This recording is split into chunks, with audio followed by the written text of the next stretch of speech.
제가 오늘 예배하는데 주의 보좌에서 기도의 영이 굉장히 강하게 내려오는 걸 봤어요. 그래서 기도의 영이 강하게 내려와서 오늘 기도가 좀 되겠다 싶었어요. 왜냐면 우리의 기도의 영이 뭐예요? 기도의 영이 뭐죠? 기도의 영이 뭐예요? 몰라요? 기도를 돕는 천사예요. 네. 네. 영이라고 하는, 우리가 이제 어떤 영이라고 할 때는요, 두 가지의 표현으로 사용할 수 있어요. 하나는 영물, 천사들을 의미한다. 하나는 기름 부음을 의미한다 라고 볼 수 있어요. 네. 요 두 개를 혼동해서 많이 사용하거든요. 근데 우리가 근데 사실은 요 기름 부음은요, 그 기름 부음에 맞는 담당하는 천사들이 다 있어요. 천사들이. 네. 그래서 사실 기름 부음의 의미로 영이라는 표현을 써도 사실은 다 천사들이에요. 그럼 악한 영들을 얘기할 때도 마찬가지겠죠, 그죠? 악한 영들도 그 귀신을 의미하는 거예요, 귀신. 그리고 그 귀신의 어떠한 그 영향력, 기름 부음이 아니라 영향력으로 해야겠죠, 그죠? 악한 영의 영향력들. 예. 근데 오늘 예배 가운데 우리의 기도를 돕는 천사들이 굉장히 강하게 부어지는 걸 보면서, 오늘 우리의 기도가, 주님께서 우리의 기도가 영으로 되어지고 영으로 올라가고, 할렐루야. 예. 오늘 여러분 계시록에 보면은 오늘 성도의 기도가 천사들의 손에 의해서 보좌로 올라간다는 그 표현이 있죠, 그죠? 오늘 우리가 분향단에서 기도를 하고 예배하고 예배를 모으면 이 예배가 오늘 천사들의 손에 의해서 운반되어져 가는 거예요. 예. 그러니까 천사들이 역사하셔서 우리의 기도를 모으기 시작한다는 건 뭐냐면 우리가 기도가 되어지게 만드는 거고 우리의 기도를 돕는 거예요. 예. 사실 우리가 기도할 때에 어떠한 면에서는 의지적으로 기도해요.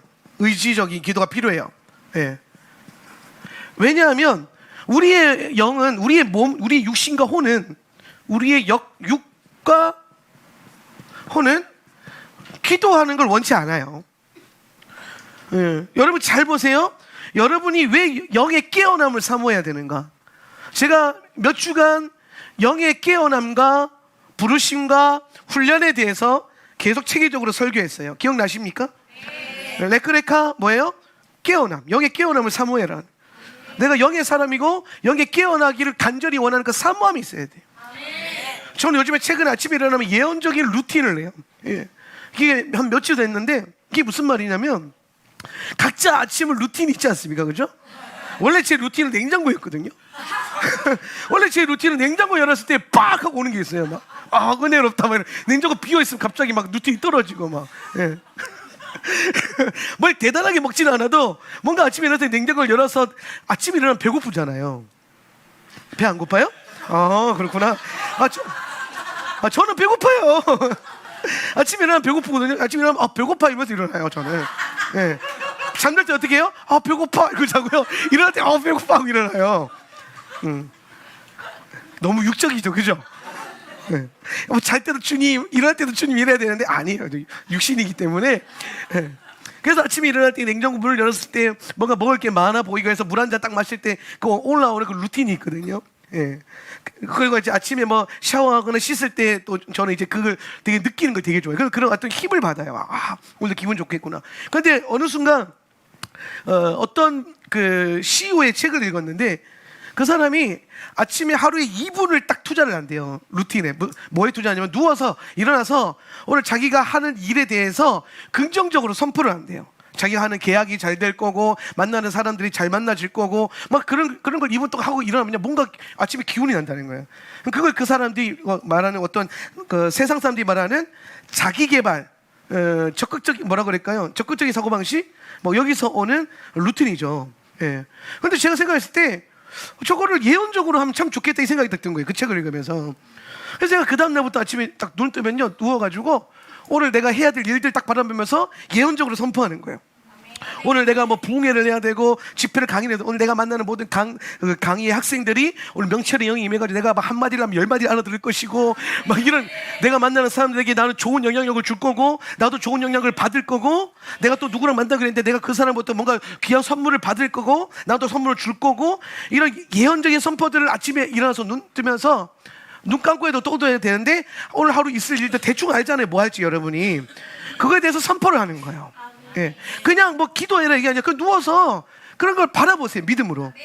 여러분이 가지고 있는 믿음의 능력을 사용해서 오늘 내 삶을 하나님의 영의 인도함을 받아서 영적으로 탁월한 열매를 맺는 삶으로 만들어내겠다. 그 일들을 하는 거예요. 예. 근데 그 어느 순간부터 그게 제게 굉장히 강한 삶에 힘을 주더라고요. 실제로 제가 그 루틴을 처음 한 날 엄청난 예언적인 축복을 선물을 받았어요. 예. 제가 그날 누군가를 만날 일이 있었어요. 그러니까 육지에서 온 손님이었는데 어떤 손님을 만나게 해서 제가 그날 내가 영적인 예언적 루틴을 해야지 하고 눈을 뜨는데 뭘 하지? 오늘 뭐 하더라? 오늘 손님 온다 그랬지? 그래서 그 손님을 만나는 그 과정 가운데 주님이 역사하실 거고 일할 거고, 근데 뭔가 기도하는데 예언적으로 내가 그분으로부터 선물을 받을 거라는 감동이 오는 거예요. 선물이 올 거다. 예. 그래서 그분이 나를 위해서 뭔가 준비한 것 같은데, 선물이 준비한 것 같은데 그게 나를 깜짝 놀라게 만들 거다. 예. 그렇게 내가 축복을 했어요. 내 삶을 향해서 내가 깜짝 놀랄 거다. 예. 그러니까 떡 줄 사람은 생각도 안 하고 있는데 혼자서 김치 국물을 마시는 거지. 예. 그리고 아침에 일어나서 이제 준비하고 교회 나가서 그 손님을 만났는데 실제로 제가 그래서 그분으로부터 깜짝 놀란 선물을 받았어요. 예. 그래서 제가 참 이런 일도 있을 수 있구나. 예. 그래서 제가 그다음부터 아침에 일어날 때마다 제 안에 있는 예언적인 기름 부음을 오늘 나의 삶을 블레싱하고 축복하는 데 사용하는 것을 주저하지 않았어요. 이건 여러분이 우리가 예언적일 수도 있고 믿음일 수도 있어요. 예언이 없는 분들은 믿음을 사용하십시오. 할렐루야. 예. 믿음이 없는 분들은 예언적인 걸 사용하세요. 둘 다 쓰면 더 좋겠죠, 그죠? 예. 오늘 여러분 안에 여러분의 삶을 여러분의 영으로 축복하세요. 그냥 흘러가는 인생이 되게 하지 마세요. 그냥 여러분 삶을 받아들이지 마십시오. 영이 깨어 있다라는 거는 그냥 허락하지 않는다라는 거예요. 영이 깨어 있다라는 거는 오늘 내 안에 내 영이 내 삶의 한순간 한순간을 이끌고 지배하고 블레싱하는 겁니다. 예. 영적인 본질을 누리는 거죠. 예. 오늘 여러분에게 정말 필요한 게 그런 걸 수도 있어요. 그냥 좋은 게 좋은 거가 아닐 수 있고요. 오늘 정말 하나님께서 여러분에게 예언적으로 허락한 열매를 여러분이 블레싱하고 먹을 수 있어야 돼요. 늘 똑같은 삶을 산다. 내가 직장도 똑같고 출근 시간도 똑같고 퇴근 시간도 똑같고 하는 일도 똑같고 똑같지만 맞아요. 그러나 오늘 그 가운데 역사하시는 성령님은 다를 수 있어요. 오늘 여러분 삶 가운데 새 일들이 일어나게 하세요. 그걸 위해서 아침에 눈 뜰 때 기도하고 블레싱하고 영적인 예언적인 루틴을 돌리세요. 할렐루야. 오늘 여러분 모두가 다 예언적인 루틴을 사용하는 축복이 있길 바랍니다. 제가 해보니까 너무 좋더라고요. 예. 오늘 여러분의 인생이 삶이 변화될 겁니다. 그러면서 해야 될 가장 중심이 뭐냐면 내가 그렇게 영의 깨어남을 자꾸 사모해야 돼요. 내가 지금 영적으로 깨어있는가. 예. 영적으로 깨어있는 걸 회방하는 것들을 자꾸 제거하면서 영의 깨어남을 사모하세요. 예. 근데 오늘 우리가 의지적인 기도가 필요한 이유가 뭐냐면 우리의 육과 혼이요 영으로 기도하고 기도하는 그 자체에 대한 이게 항상 밀어냄이 있어요. 거부함이 있어요. 예. 근데 영의 깨어남을 사모하고 영의 인도함을 받는 삶을 자꾸 사모하는 사람들은요 기도의 시간이 딱 들어가면요 영이 막 올라와요. 그리고 그 영의 기도의 영이 임해서 막 기도가 더 잘 되어지고 풀어지고 예배가 더 부어지고. 그런데 조금만 육이나 혼으로 살잖아요. 그러면은 예배 순간에 여러분이 예배할 때에 여러분이 의지적으로 기도해야 되는 시간들이 더 길어버리는 거예요. 왜냐하면 내가 의지를 쓰지 않고서는 기도가 안 되니까. 무슨 이유가 됐든. 그러나 우리 그때 의지라도 써야 돼요. 왜냐하면 의지적으로 기도하다 보면 어느 순간 성령께서 나에게 기름 부어주셔서 의지적 기도가 아니라 자원하는 기도와 제사적 기도로 나아갈 수 있게 되는 거예요. 영의 인도함을 받는 기도로 나아갈 수 있어요. 오늘 여러분이 안 되는 것을 그냥 내버려 두지 마십시오. 여러분이 영으로 되어지는 것들을 자꾸 되려고 하고 열매 먹으려고 하려고 하셔야 돼요. 영으로 보고 영으로 생각하고 영으로 말하고 영으로 느끼고 영으로 기도하고 자꾸 영의 사람이 되는 그 깨어남이 있어야 돼요. 세상적인 일을 할 때도 마찬가지입니다. 여러분의 일에 오늘 영의 인도함을 받으십시오. 목사님 그건 그 일은 내 능력으로 하는 거지 영의 인도 아니에요. 거기에 여러분의 능력에 하나님의 영의 인도함을 받으세요. 그래야 주님의 새 일들이 일어나는 거예요.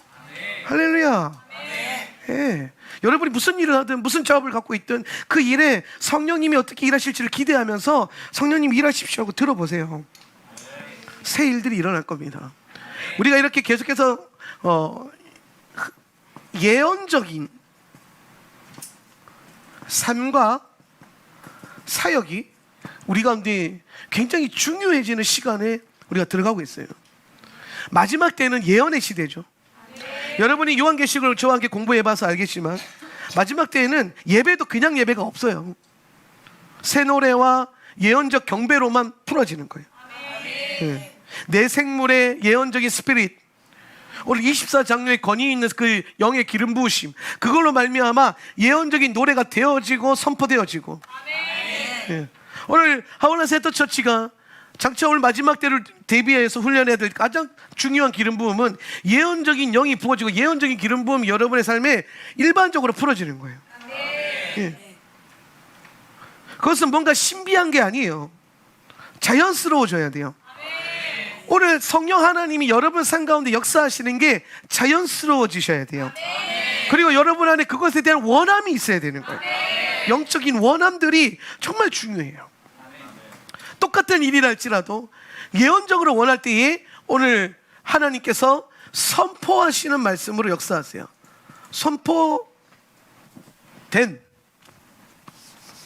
선포된 주님의 말씀.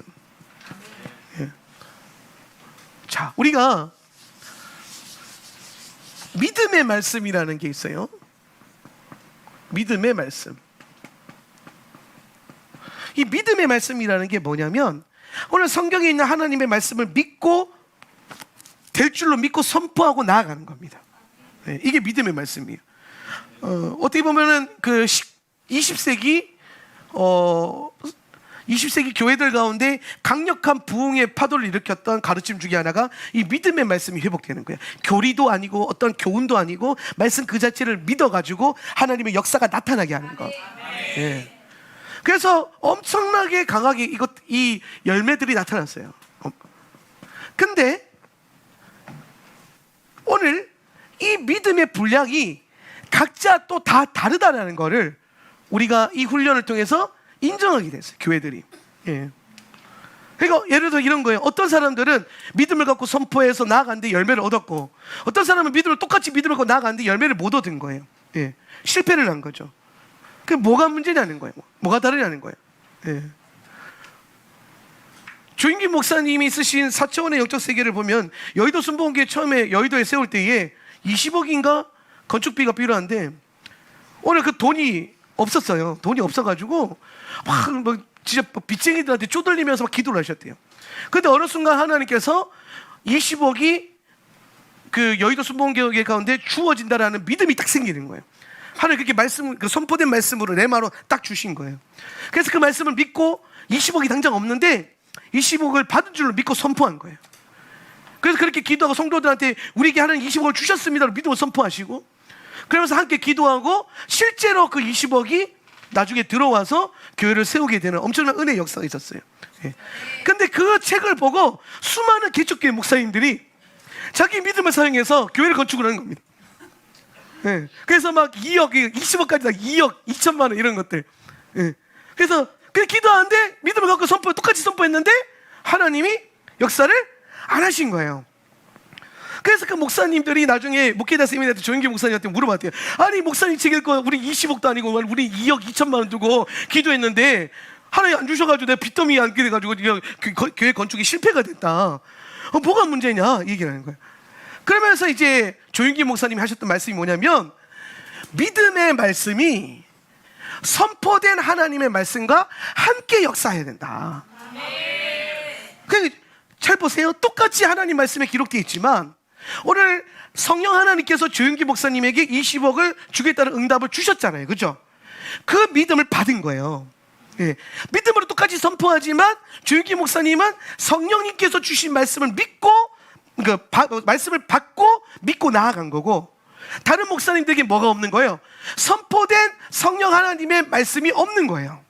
뭐만 해서 자기 믿음만 있어요. 그러니까 여러분 여기서 이제 하나님의 일이 어떻게 일어난지가 딱 나오는 거예요. 내 믿음과 하나님의 선포가 연합되어질 때에 하나님의 역사가 일어난다. 할렐루야. 이게 중요한 거예요. 이게. 예.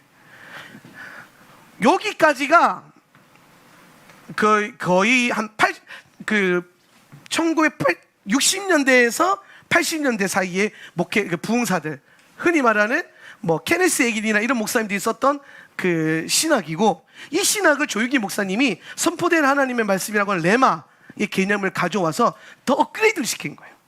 뭐 내 믿음과 뭐 하나님의 선포된 믿음, 하나님의 믿음과 나의 믿음이 만나서 하나님의 역사가 일어나는 거예요. 할렐루야. 그러니까 제가 그러잖아요. 밑도 끝도 없는 긍정 안 되고, 밑도 끝도 없는 바라봄의 법칙이 아니라는 거예요. 그저 바라본다고 되고 믿는다고 되는 게 아니라, 내가 원하는 그 믿음과 내가 사용하는 그 믿음과 성령님의 선포됨이 있는가, 이걸 살펴야 돼요. 그래서 제가 그 얘기 하잖아요. 우리는 믿음 있는 말을 할 것이고, 능력 있는 말을 할 것이고, 언약의 말을 할 것이고, 긍정의 말을 할 것이다. 근데 여기에서 가장 핵심이 뭐예요? 언약의 말이에요. 오늘 여러분의 믿음과 여러분의 능력과 여러분의 긍정은 하나님의 언약 안에서 나타나는 거예요. 그분의 언약이 뭡니까? 하나님의 선포된 말씀. 이게 여러분 가운데 임해야 되는 거예요. 그래서 그 일을 하는 거죠. 예. 그럼 여러분, 선포된 하나님의 말씀을요, 우리가 최근에 우리 교회에서 쉽게 뭐라고 표현하냐면 예언의 메시지라는 거예요. 예언적 말씀. 하나님의 음성을 듣고 주님이 주신 비전을 보고 그 주님이 보여주신 것을 내가 믿음을 사용해서 선포하는 거예요. 할렐루야. 병자가 온다고 해서 다 기도받아서 고침받아요? 아니에요. 그 병자들 가운데 주님이 고치신다고 선포한 사람들에게 역사하시는 거예요. 올해 소천하신 세계적인 사역자 가운데 TV 조슈아라고 하는 목사님이 계세요.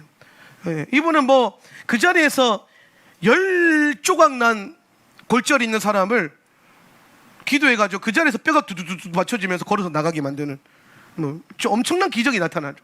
예, 뭐 치유 축사를 말할 것도 없고. 근데 그분 집회하는 거 보면, 저도 이제 그 TV 조슈아 한국 내한 했을 때 티켓팅해가 가지고 가서 말씀 배웠거든요. 근데 제가 가지고 있었던 믿음은 딱 여기까지였거든요. 그때 내가 믿으면 된다, 믿는 자에게 능치 못함이 없다, 많이 들어보셨잖아요. 근데 TV 조슈아가 와서 이걸 가르치는 거예요. 아픈 사람이 있다고 다 기도해 주지 말고, 아픈 사람 앞에 성령님 내가 누구를 위해서 기도할 거를 물어라는 거예요. 왜? 오늘 하나님의 기도가 땅에 떨어지지 않아야 되기 때문에. 오늘 내 의지를 사용해서 기도하는 것이 아니라 뭐예요? 하나님의 인도함을 받아야 돼요. 영의 인도함을. 그래서 그분 집회에 가면 앞에 아픈 사람들이 팻말 들고 있어요. 나는 어디가 아픕니다. 나는 무슨 암입니다. 뭐 어디에 병이 있습니다. 어디가 장애가 있습니다. 그래서 다 기도 안 해줘요. 이렇게 기도하면서 왔다 갔다 해요. 그분이 이렇게 왔다 갔다 하다가 감동으로 사람에게 가서 탁 얹으면서 선포해요. 그럼 바로 일어나요. 예. 그냥 그 자리에서 두두두 일어나요. 예. 핵심이 뭡니까? 선포된 하나님의 언약이 그분 안에 있는 거예요. 그럼 여러분 잘 보세요. 오늘 여러분 삶 가운데 하나님의 역사가 일어나고 하나님의 능력이 나타나는 이런 삶을 살아가려면, 오늘 여러분이 하나님 앞에 여러분에게 선포하신 하나님의 말씀이 뭔지 물어야 될 거 아닙니까? 모든 영역에서 물어보는 거예요. 모든 영역에서. 제가 2005년도 때부터 예언적인 훈련을 했었는데, 2005년 때 예언적인 훈련을 할 때에 제가 늘 했던 건 뭐냐면, 내 삶의 모든 영역을 하나님께 물었어요. 심지어 아침에 뭐 먹을까요? 점심에 뭐 먹을까요? 나 먹는 게 중요하니까 저녁을 뭐 먹을까요? 성령님 내 메뉴를 골라주세요. 그렇게 물었어요. 예. 버스가 저 버스를 탈까요? 그 다음 버스를 탈까요? 예. 누가 날 만나자 그래요. 성령님 만날까요? 말까요? 내 삶의 모든 선택의 순간, 사람이 하루에 3,000번 선택을 한대요. 하루에 3,000번. 여러분 그 중에 과연 몇 번을 하나님께 묻고 계세요?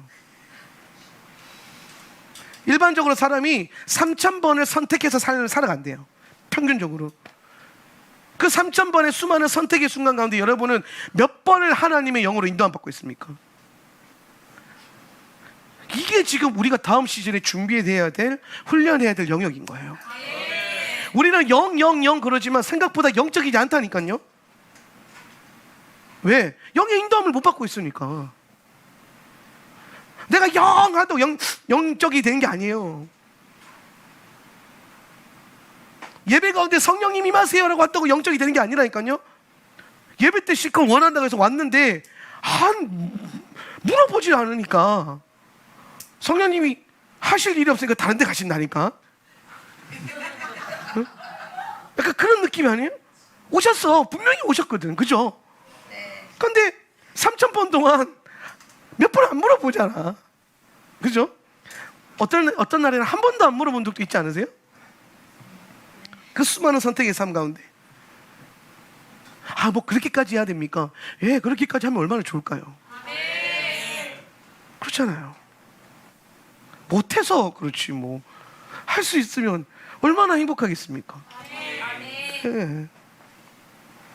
오늘 그 훈련들이 이 오늘 시즌 가운데 여러분의 믿음과 주님의 선포가 연합되어서 하나님의 역사가 여러분의 삶 가운데 나타나는 이 은혜의 축복이 있기를 예수님의 이름으로 축원합니다. 그러니까요, 여러분 생각 없이 살면 안 돼요. 되는 대로 살면 안 돼요. 항상 주어진 일에도 성령님을 물어가면서 성령님 어떻게 할까 이게 필요합니다.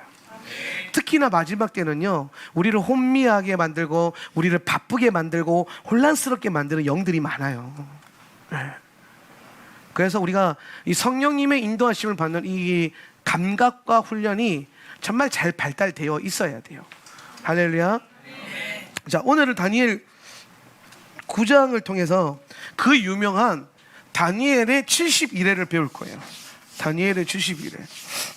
근데 다니엘의 71회가 내용이 너무 많아서 오늘 한 번에 가르칠까 말까 고민하다가 두 개로 나눴어요.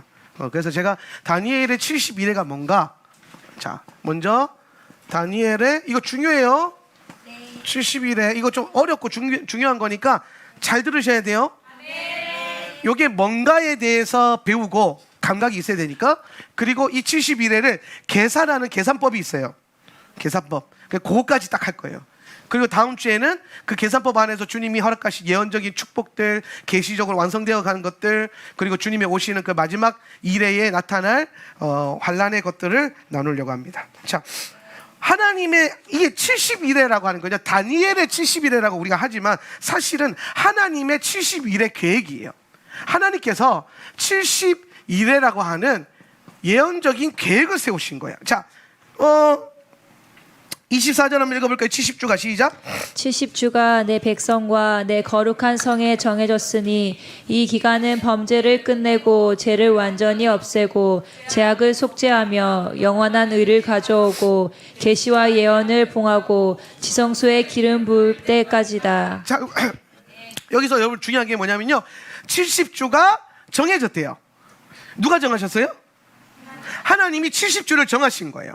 무슨 70주를 지금 정하신 거예요? 오늘 요걸 알려면 앞에 있는 9장 2절에서 3절을 봐야 돼요. 2절에 3절에 보면 뭐가 있냐면 2절에 곧 그의 통치 원년에 나 다니엘은 책들을 통해 여호와의 말씀이 이르메야 예레미야입니다. 이르메야 예언자에게 있었을 때에 예루살렘의 황무함을 채우는 연수가 70년이라는 것을 깨달았다 했어요. 그 지금 다니엘이요, 예레미야서를 공부하고 있어요. 성경 공부하고 있는 거예요, 다니엘이. 그러니까 다니엘이 누구 제자면 예레미야 제자예요. 그러니까 다니엘이 예레미야로부터 말씀을 배웠어요. 그리고 바벨론에 와서 예레미야의 설교집들을 들고 와서 그걸 공부하고 있는 거예요. 근데 그때 당시 예레미야서가 설교집이잖아요. 우리한테는 이제 말씀이잖아요. 그죠? 예. 그 공부를 하다가 예레미야 선지자가 받은 예언들을 공부하다가 깨달은 게 뭐냐면, 예루살렘의 황무함이 영원히 가는 게 아니라 이 70년이라고 하는 특별한 시간 이후에 하나님께서 예루살렘을 회복하시겠구나. 그러니까 지금 다니엘이 뭘 보냐면 70년 후에 하나님께서 무너진 예루살렘, 바벨론에 의해서 무너진 예루살렘을 다시 회복시키겠다. 스룹바벨 성전의 재건에 대한 이 성경적인 깨달음을 여기서 깨닫는 거예요. 그래서 다니엘이 금식하면서 기도하고 막 기도하는데 가브리엘 천사가 내려와서 오늘 다니엘에게 하나님의 71회에 대한 계획을 설명해 주는 거예요. 네, 그걸 지금 받는 장면이에요. 그러니까 여러분 잘 보세요. 지금 하나님께서 70주라고 했어요. 그렇죠? 70주. 그게 71회예요. 71회라는 거는 70주를 말하는 거예요. 위클리. 70주. 일회. 한 일회가 며칠이에요? 7일이거든요. 한 일회가 7일이에요. 예. 그래서 하나님께서 70주 이후에 오늘 메시아 왕국과 메시아의 통치와 이 땅의 모든 죄와 악을 다 제거하고 주님의 온전한 왕국을 나타내겠다. 몇 주 후에? 70주 후에. 그 계획을 지금 다니엘에게 드러내신 거예요. 예. 자, 여기까지 이해되시죠? 예. 그런데 이 70주가요. 자, 70주니까 날로 치면은 몇 날이에요? 490. 그죠? 490. 491이잖아요. 예. 그런데 고대 근동에서 71회라고 하는 이 일회를요 7일로도 썼지만 7년으로도 썼어요. 두 개를 동시에 쓴 거예요. 예. 그러니까 이거는 어떤 그 문맥의 흐름으로 이해를 해야 돼요. 감각으로. 마치 우리가 가가 가고 가가 가지, 거시기가 거시기 하잖아. 예. 거시기 용법이 나오잖아요. 그죠? 그 거시기에는 수많은 의미를 담아낼 수 있지만 뭘로 알아요? 아, 가가 거시기 하냐? 그 거시기 혀. 어떻게 알아요? 그 거시기를. 문맥과 삶의 라이프 스타일의 삶의 방법에서. 그죠? 그러니까 똑같은 거예요. 일회라고 하는 개념도 고대 근동 사람들한테는 7일이 될 수도 있고 7년이 될 수 있는 거예요. 근데 이거를 그들은 감각으로 하는 거야. 문맥이 감각으로. 근데 우리에게 주어진 성경에서는 70주라고 되어 있어서 이렇게 풀었는데, 문제는 뭐냐면 다니엘 시대 때 70주 490일이 흐르고 난 다음에 메시아가 안 왔어요. 그러면 하나님의 예언이 실패한 거예요? 그러니까 여러분도 아닐 거라고 생각하잖아요. 그죠? 그래서 다시 연구를 한 거예요. 예. 다시 연구를 한 거예요. 왜 실패했지? 왜 안 맞지? 그랬는데 나중에 역사가 다 흐르고 난 다음에 구약학자, 세대주의 구약학자들부터 시작해서 이런 몇몇 구약학자들이 일어나서 요걸 계산하는데요, 요걸 발견한 거예요. 여기 1로 될 수 있고 0이 될 수 있다는 사실을 발견한 거예요.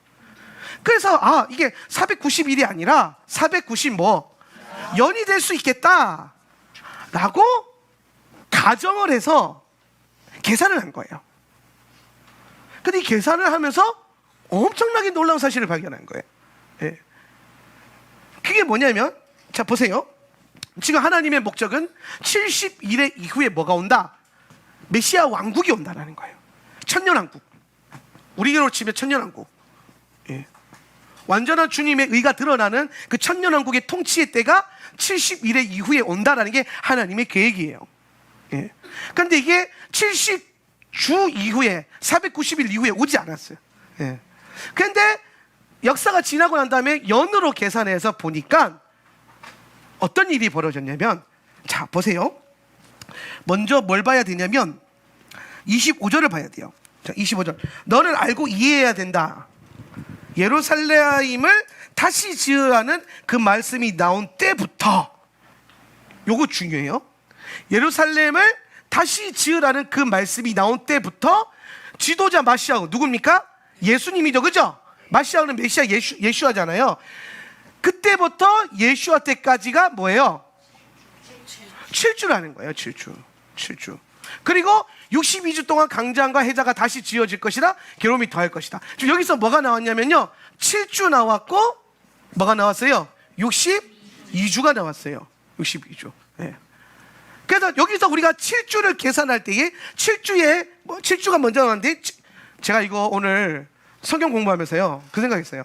이게 수학 공부야, 성경 공부야? 여러분, 지금 제가 정말 쉽게 알려드리는 거예요.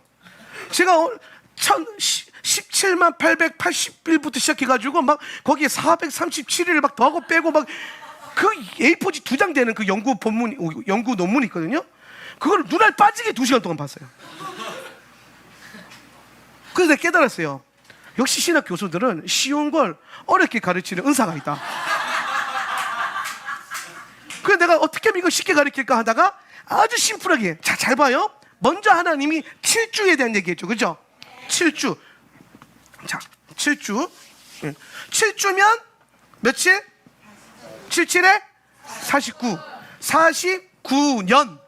연으로 우리 다니엘의 시간은 일이 아니라 연이니까 언제부터 하나님 예루살렘을 다시 지으라는 그 말씀이. 자, 예루살렘 성은 지금 다니엘 때 무너져 있어요. 무너져 있는데 언제 예루살렘이 다시 지으란 말이 나왔습니까? 그 유명한 느헤미야 2장에 보면 아닥사스다 왕. 느헤미야 2장에 보면요, 아닥사스다 왕이 있어요.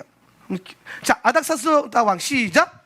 아닥사스다 왕 제20년 니산월에 왕 앞에 포도주가 있기로 내가 그 포도주를 왕에게 드렸는데. 자, 요 구절이 중요한데, 아닥사스다 왕 제20년, 이게 뭐냐면 느헤미야가 왕에게 포도주를 이렇게 했는데 얼굴 표정이 안 좋아. 그러니까 왕이 물어보는 거야. 너 왜 그렇게 얼굴에 수심이 가득하냐?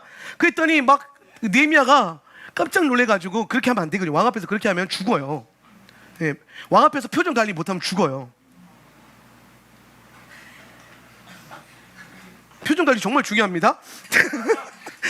근데 오늘 그 느헤미야가 표정 관리 못해가지고 죽을 뻔하니까 엎드리면서 그렇게 고백해요. 내가 우리 고향을 봤는데 성전이 다 무너져 있어서 너무 가슴 아파서 그럽니다. 이렇게 막 설명을 해요. 그랬더니 오늘 아닥사스다 왕이 뭐라고 합니까? 오늘 내가 뭘 지원해주고 뭘 지원해줄 테니까 가서 예루살렘 성전을 지어라 라는 메시지가 전날 나와요. 무너진 예루살렘 성을 다시 지으라는 말이 언제 나오냐면 아닥사스다 왕 제20년 니산월 1일입니다. 전날이 1일에 나와요. 자, 느헤미야 2장 1절에서 아닥사스다 왕 20년에 이 말씀이 선포돼요. 그리고 여러분 49년 딱 지나면요, 어디까지 딱 오냐면 말라기 선지자의 사역이 끝나는 시점까지 딱 와요. 네. 구약이 여기서 중단이면 성전 완성되죠, 그죠? 성전 재건됩니다. 재건되고 말라기를 통해서 구약의 모든 선지자의 계획들이 여기서 딱 완성돼요. 이게 몇 년? 49년. 49년. 네. 그리고 말라기 시대 이후에 뭐가 와요? 400년에 암흑기, 신구약 중간기 오죠, 그죠? 예, 400년. 예. 요 합치면 449년이죠, 그죠? 그런데 잘 보세요.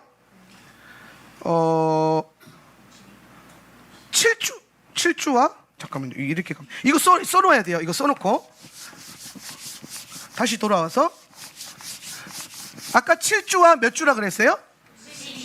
62주라 그랬어요. 그죠? 7주 더하기 62주예요. 자, 62주는 몇 년이에요? 434년이에요. 요거는 49년이에요. 그러면 7주와 62주를 다 더하면 몇 년이에요? 483년.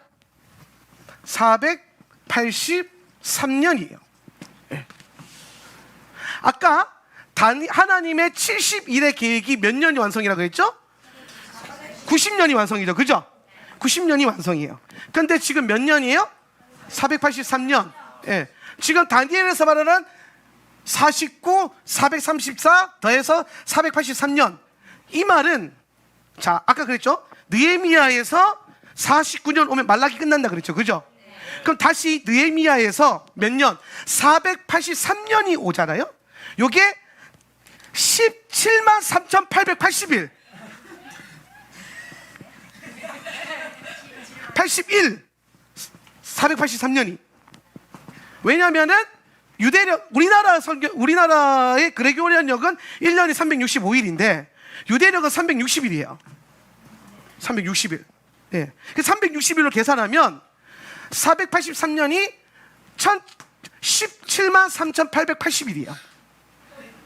아닥사스다 왕이 성전 지어라 라고 한 다음에 17만 3,881 요 날에 예수님이 예루살렘에 입성을 하세요. 그날에. 예. 정확하게 483년 7주와 62주의 시간이 완성이 되는 그날에 예루살렘에 입성하십니다. 그리고 죽으세요. 십자가에서. 자, 다니엘서 보세요. 다니엘서 뭐라고 했습니까? 7주와 62주 동안 광장과 해자가 다시 지어질 것이라 괴로움의 때일 거다. 그리고 62주 후에 7주가 지나고 62주 후입니다. 그리고 몇 년 후예요? 483년이죠. 요 이후에 뭐가 된다? 마시아가 끊어져 없어질 것이다. 예수님이 십자가에서 죽으실 것이다. 정확하게 날짜로.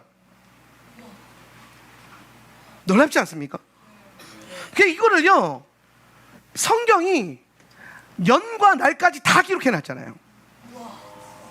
그러니까 이게 73,880일을 정확하게 계산해 보면 예수님 예루살렘 입성하시고 그 다음에 마시아가 끊어지는 그때가 와요.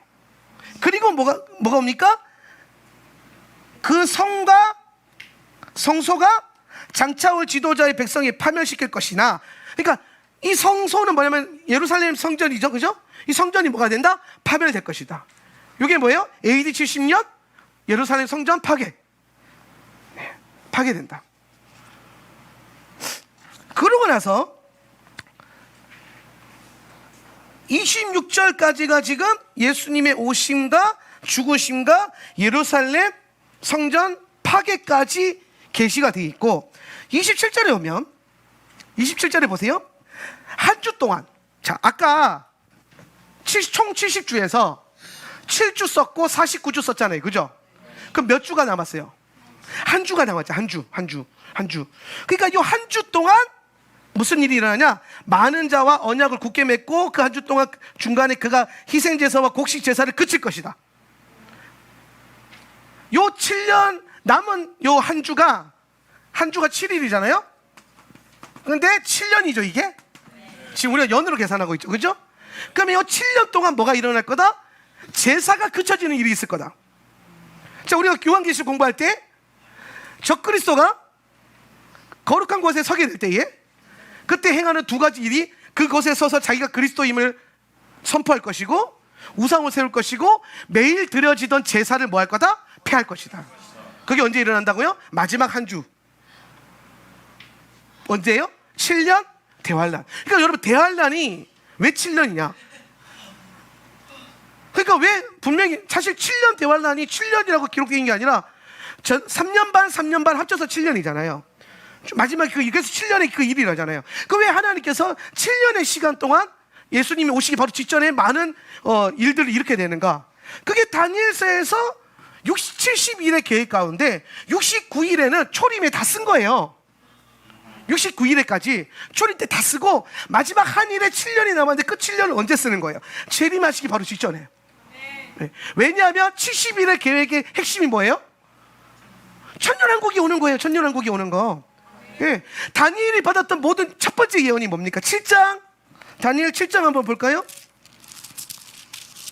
다니엘 7장 13절 14절. 내가 또 시작. 내가 또 밤 환상 중에 보니 인자 같은 이가 하늘 구름을 타고 와서 옛적부터 항상 계신 이에게 나아가 그 앞으로 인도되매 그에게 권세와 영광과 나라를 주고 모든 백성과 나라들과 다른 언어를 말하는 모든 자들이 그를 섬기게 하였으니 그의 권세는 소멸되지 아니하는 영원한 권세요 그의 나라는 멸망하지 아니할 것이니라. 아멘. 지금 오늘 하늘에서 인자와 같으니 뭐예요? 예수님이죠, 그죠? 예수님이 내려와서 무슨 나라? 영원히 망하지 않을 왕국을 세우는 비전을 본 거예요. 이게 다니엘이 본 첫 번째 환상이거든요. 근데 여러분 9장에 가서 보면 가브리엘이 일이 뭐라고 말하냐면요,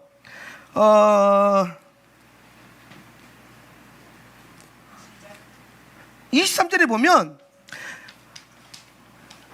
내가 간구를 시작할 때에 말씀이 나와서 내가 그것을 전하려고 왔으니 가브리엘이 말한 겁니다. 이는 내가 귀하기 때문이다. 그 말씀을 깨닫고 그 환상을 이해해라 하는 거야.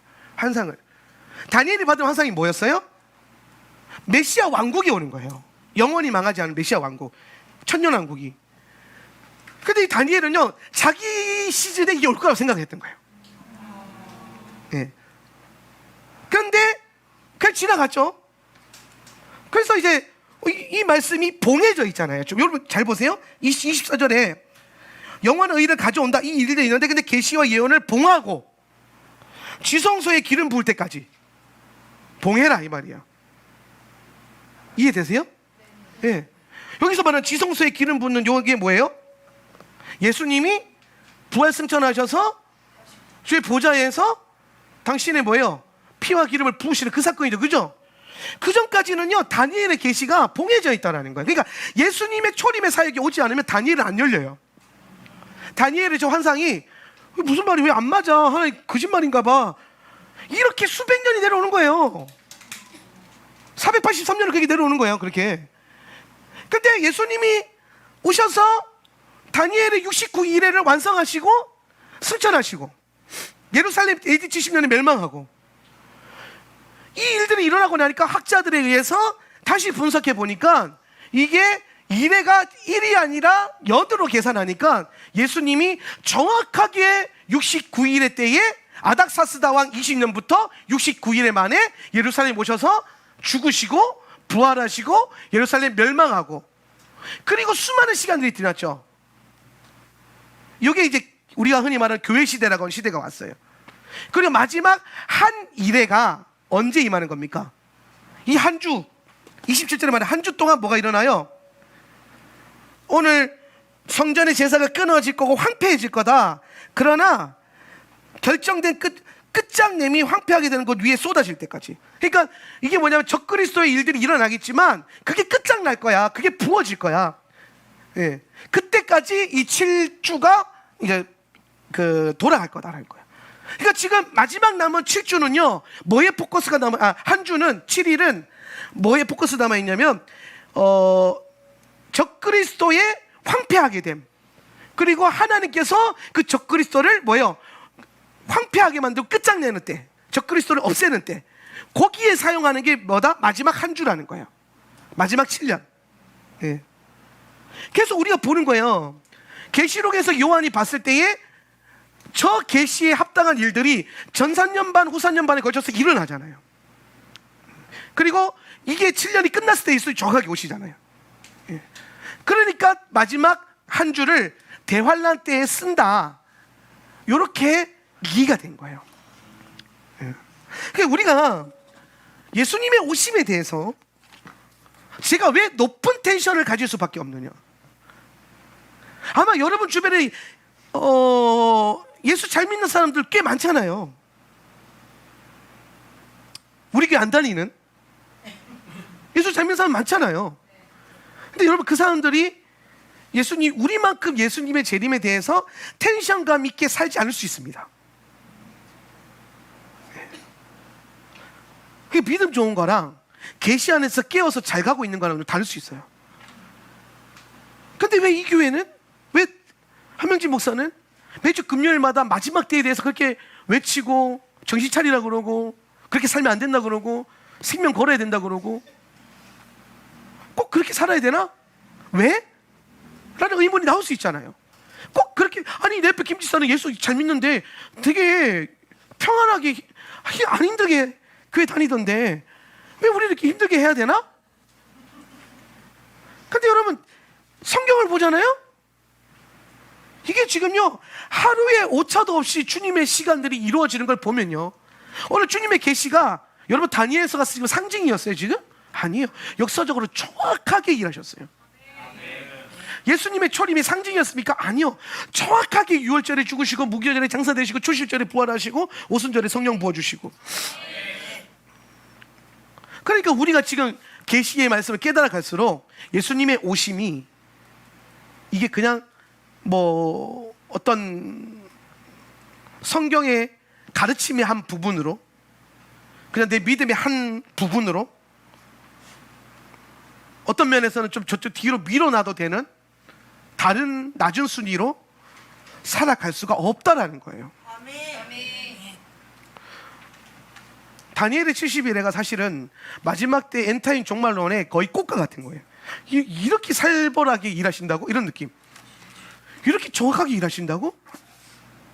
여러분 학자들이요, 수많은 학자들이 저기 달라들어가지고 하루하루 미친 듯이 계산을 하는 거예요. 정확하게 일하시는 거예요. 예수님이 예루살렘 성 입성하는 날이 언제예요? 니산월 10일 6월절 양 선택하시는 날에, 그죠? 정확하게 그날에. 그럼 오늘 주님께서 마지막 한 일에, 마지막 7년의 사건들 이후에 정확하게 오신다는 거예요. 근데 우리가 그 마지막 그 7년의 시간 가운데 어떤 일이 일어날지 다니엘은 한 줄로 기록했지만 요한은 수많은 장으로 기록해놨잖아요, 그죠? 그래서 그걸 같이 보는 거예요. 그러면서 야, 이때는 한 줄이지만 우리에게서 더 선명한 계시로 왔잖아요, 요한계시록으로. 그러니까 여러분, 요한계시록이 상징이다, 비유다라고만 이해하는 게 얼마나 위험한지를 성경을 공부하면 공부할수록 더 절감할 수 있는 거예요. 그리고 이렇게 예수님이 오실 날이 너무 선명하게 우리에게 계시하고 있는데, 저는 여러분에게 가르쳤어요, 분명히. 저는 여러분이 지금 그렇게 흐리멍텅하게 신앙생활하면서 마지막 때 준비 안 해도 된다라고 절대로 그렇게 말하지 않았어요. 저는 항상 마지막 때에 대해서는 텐션감 있게. 왜? 성경이 가르치는 바가 너무 선명해요. 안 가르쳤으면 내가 올라가서 니 왜 안 가르쳤어? 그래서 니 애들이 다 그 모양이잖아, 이런 욕을 먹어도 상관없는데, 저는 이제 가르쳤으니까 제 임무는 좀 이제 한 건을 한 것 같아요. 근데 문제는 이제 그 다음에 이 메시지를 받은 여러분이 어떻게 삶을 경영해 갈 거냐는 거예요. 어디에 마음을 쏟을 거냐는 거죠. 여러분, 하나님의 일들은요, 오늘 역사 가운데 정확하게 일하고 계세요. 이 말이 무슨 말입니까? 오늘 주님은 역사 가운데 일하신다, 시간 가운데 일하신다. 이 말은 지금 하나님께서는 여러분의 하루하루를 카운팅하고 계시는 거예요. 여러분의 하루하루에 간섭하고 계시고, 그 하루의 시간을 어떻게 썼는가를 주님이 하나하나 기록해 놓으시는 거예요. 시간 가운데 일하고 계세요. 시간 가운데 여러분한테 말씀하고 계시기 때문에 오늘 여러분, 우리가 주님 앞에 섰을 때 변명치 못할 것이다. 성경이 기록해 놨는데 변명치 못할 것이다. 하나님 몰랐는데요, 다니엘의 70일에 몰랐는데요, 우리 목사님이 안 그렇게 해줬는데요. 그럼 변명이 안 돼요. 왜? 일단 나는 가르쳤고, 혹여나 안 가르친 목사님이다 할지라도 주님이 그렇게, 야, 걔가 안 가르쳐봐, 내가 성경에 써놨잖아, 읽어야지. 항상 제가 얘기합니다. 오늘 주님께서 여러분의 시간 가운데 함께 하세요. 주님은 우리의 시간 가운데 계속 일하고 계셨어요. 우리는 몰랐지만 오늘 역사 가운데 가장 강력해 보였던 왕을, 그 입을 통해서도 주님이 시점을 정확하게 말씀하셨고, 저는요, 느헤미야가 아닥사스다 왕을 섬기는 건 저 계시 한 절 때문일 수도 있겠다는 생각을 했어요. 아닥사스다 왕 제20년 니산월 이 한 줄 때문에 느헤미야가 그 옆에, 주님이 아닥사스다 왕 옆에 술관원으로 느헤미야를 붙여놓으신 거예요.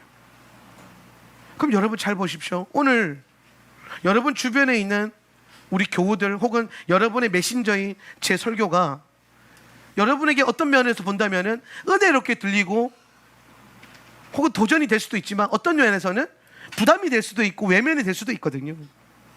근데 여러분 기억하십시오. 오늘 하나님이 이 메시지를 여러분 귀에 붙여놓으신 데는, 저를 이 교회의 담임 목사로 세우신 데는 하나님의 목적과 시간이 있어요.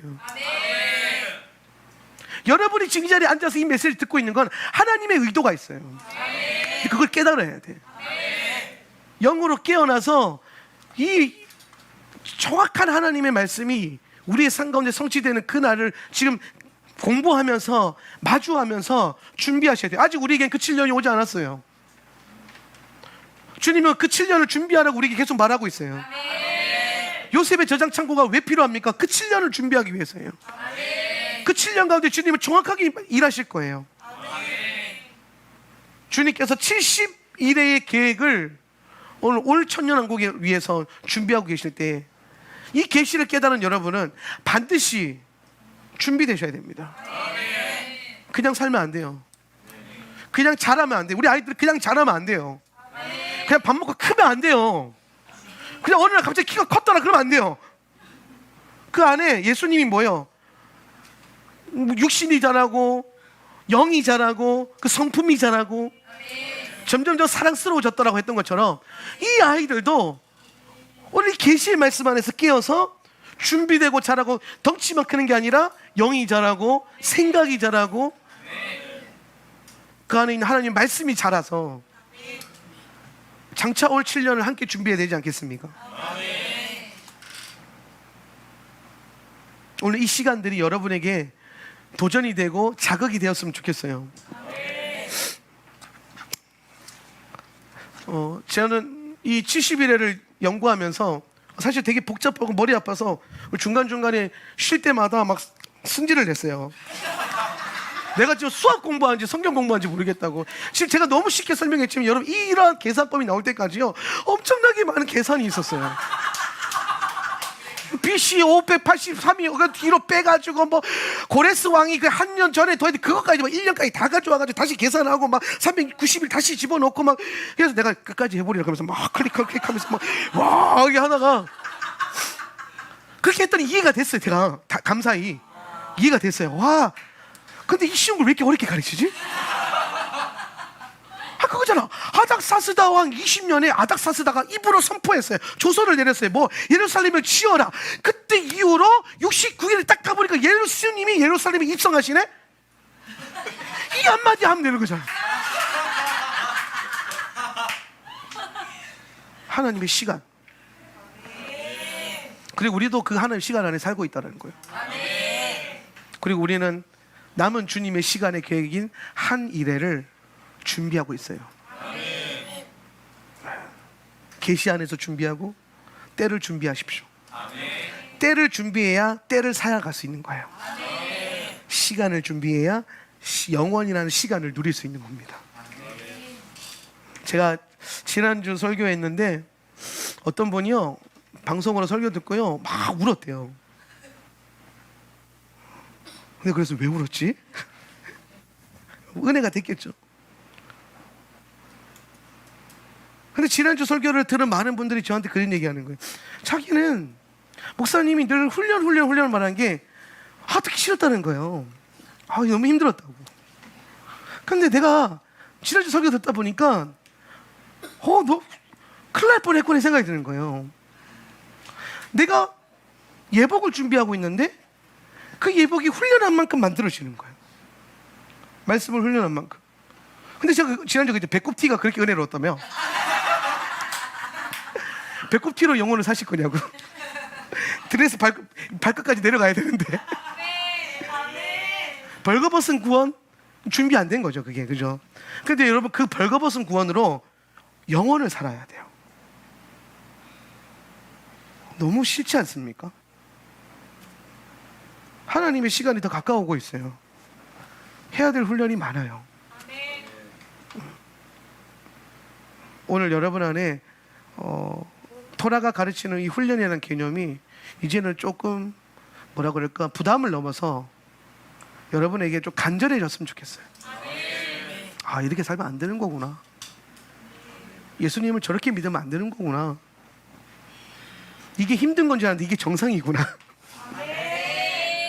하울라 세더 처치가 힘들다고 막 겁먹고 새로 들어온 분들이 그렇게 처음에 겁을 많이 먹었대요.